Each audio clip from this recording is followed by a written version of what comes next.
Are you a pro wrestling fan? Then odds are at some point in your life, you were a backyard wrestler. In this new series, I'm going to take you through how we came from this to this. It's a long story, covering nearly 2 decades. But if you're a nostalgic person missing the backyard days of yesteryear and a simpler time of the 90s and early 2000s, this is the story for you. This is Backyard Wrestling Cinema.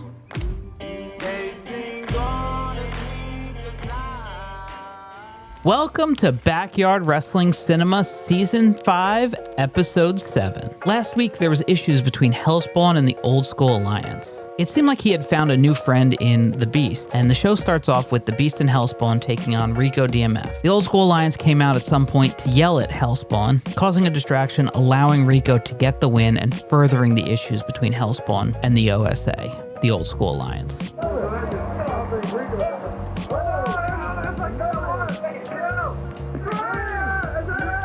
Backstage, the public access spokesperson, Christian Greed, is furious with Hellspawn.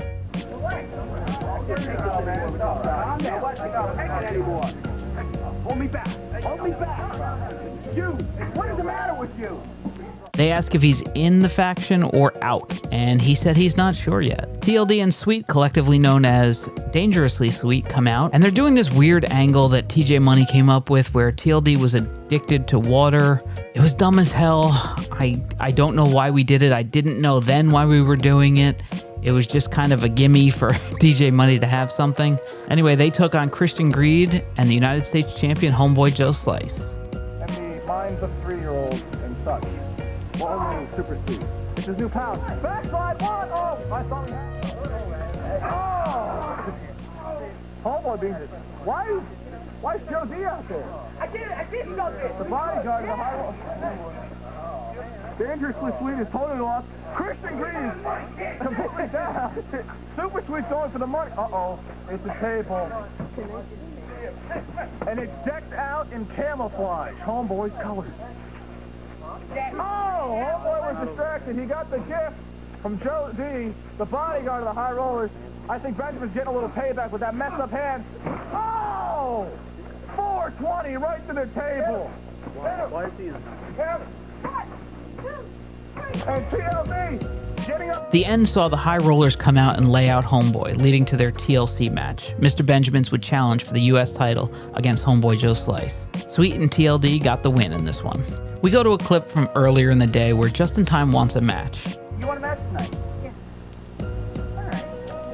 The Old School Alliance give him one, but with a partner he won't be too happy about. It's Mumbles and Rob Oblivious, the team collectively known as Dumb, Doofuses United, Mumbles and Oblivious, taking on Just in Time and his hand-picked partner, his opponent for our Aftermath pay-per-view, TJ Money. During the time, TJ Money was doing this Big Brother angle where he was trying to help out Just in Time, who was acting like a little chihuahua, who would just start fights with everybody, and TJ would come and bail him out. But in the end, every time, Just in Time would hit TJ and run off. Christian Greed was refereeing this match. In the end, TJ Money lays out his own partner, and Rob Oblivious and Mumbles get the win.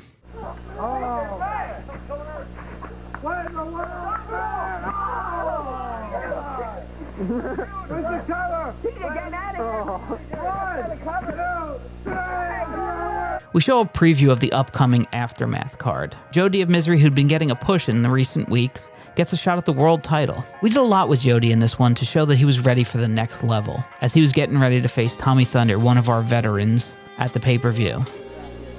Another title victory for Denver Street. The elite Denver Street. What's he going for? Picking her up. What's he going for? Hey!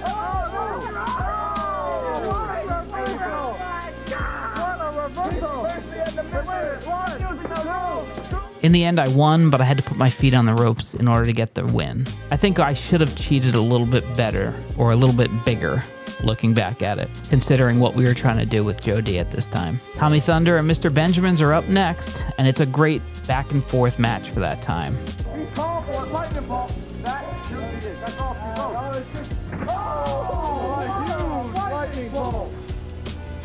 Well, count now.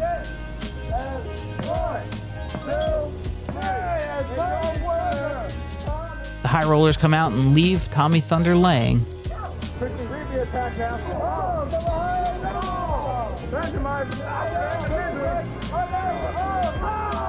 Nailing the end of misery. And I think looking back at it, we should have kind of explained where the Old School Alliance was. We were nowhere to be found when all of this was happening. We did a match with two newbies that showed up, and we were taping a bunch of our stuff, and these two guys basically said, hey, we need to tape our stuff because we need to leave. And my attitude was then, and still is to this day, well, I mean, you guys are guests. You're going to wait till we tape all the stuff that we have to tape first, and then we'll let you do your match. And they were not too happy about it. They kind of gave us an attitude about it, and it didn't bother me in the least. I simply just kept filming what needed to be filmed. When we were finally done, we let them have their match. And we actually put up a poll on our forums from back in the day to see what everybody thought of it. I don't think it was very good. You'll notice on this show, we started forming a lot of new tag teams in my never-ending quest to make tag team titles work for our backyard show. Last week, Mumbles had taken his pants off in the middle of a match, causing us to have to cut out the entire match, and then he left early. And this week, it happened again. Not the taking his pants off thing, but he left early. And I was having major doubts as he was expected to win the world title from me at our wrestling pay-per-view Aftermath. I was pretty sure he wasn't going to win the title. And with only 1 week left to build up the pay-per-view, I knew what would happen if I just kept the belt on myself. Everybody would have been pissed at me and just claimed that I was just holding on to the belt because I didn't want to lose it. So something had to be done, but I didn't know what. Soon enough, I'd come up with a strategy. That's all for this week. We'll see you next time right here on Backyard Wrestling Cinema.